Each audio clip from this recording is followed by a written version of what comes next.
আওয়ামী লীগ সরকার ক্ষমতাচ্যুত হওয়ার পর দেশ জুড়ে শুরু হয় বিজয় উদযাপন। অন্যদিকে প্রতিবেশী ভারতের শঙ্কা তৈরি হয়েছে। বিশ্লেষকরা বলছেন, ভারত দেশটি প্রতিদ্বন্দ্বী চীনকে মোকাবেলা ও ইসলামপন্থী বিকল্পগুলোকে বাতিল করতে শেখ হাসিনাকে সমর্থন করেছিল।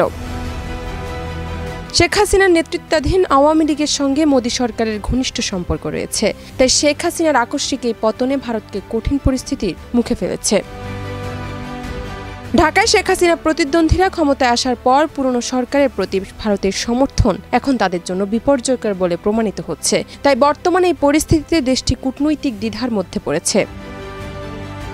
তবে সদ্য শপথ নেওয়া অন্তর্বর্তীকালীন সরকারের প্রধান ডক্টর মোহাম্মদ ইউনূস বৃহস্পতিবার ক্ষমতায় আসার সঙ্গে সঙ্গে ভারতের প্রধানমন্ত্রী নরেন্দ্র মোদী শুভেচ্ছা জানিয়ে বলেন, নয়াদিল্লি ঢাকার সঙ্গে কাজ করতে প্রতিশ্রুতিবদ্ধ।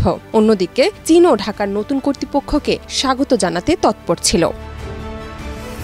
বাংলাদেশের নতুন এই নেতা ইউনূস শান্তির হাত বাড়িয়েছেন। বাংলাদেশে ফেরার ঠিক আগের দিন ইকোনমিস্টে ইউনূস লিখেছেন, যদিও কিছু দেশ যেমন ভারত ক্ষমতাচ্যুত প্রধানমন্ত্রীকে সমর্থন করেছে এবং এর ফলে বাংলাদেশের জনগণের শত্রুতা অর্জন করেছে, তবু এই ধরনের বিরোধ মেটানোর অনেক সুযোগ থাকবে। এদিকে ক্রাইসিস গ্রুপের কিয়ান জানান, তিনি বিশ্বাস করেন দেশগুলো বাস্তববাদী সম্পর্কের জন্য অতীত ভুলে এগিয়ে যাবে। তিনি বলেন, ভারত বাংলাদেশের সবচেয়ে গুরুত্বপূর্ণ আন্তর্জাতিক অংশীদার এবং তাদের এই পরিস্থিতি থেকে এগিয়ে যাওয়ার কোনো উপায় খুঁজে না পাওয়ার কোনো কারণ নেই। অর্থনৈতিক শক্তিগুলো তাদের একসঙ্গে কাজ করতে বাধ্য করবে। জান্নাত নিপু, দেশ রূপান্তর।